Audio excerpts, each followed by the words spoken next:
और हमने इंसान को उसके वालिदैन के साथ भलाई करने का हुक्म दिया। उसकी माँ ने उसको तकलीफ से पेट में रखा और तकलीफ ही से जना,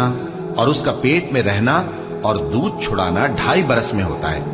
यहां तक कि जब वो पुख्ता उम्र को पहुंच जाता है और 40 बरस का हो जाता है तो कहता है कि ऐ मेरे परवरदिगार, मुझे तौफीक दे कि तूने जो एहसान मुझ पर और मेरे माँ बाप पर किए हैं उनका शुक्रगुजार बनूं, और ये कि नेक अमल करूं जिनको तू पसंद करे, और मेरे लिए मेरी औलाद को नेक बना दे। मैं तेरी तरफ रुजू करता हूं और मैं फर्माबरदारों में हूं। यही लोग हैं जिनके आमाल नेक हम कबूल करेंगे और इनके गुनाहों से दरगुजर फरमाएंगे, और यही अहले जन्नत में होंगे। ये सच्चा वादा है जो इनसे किया जाता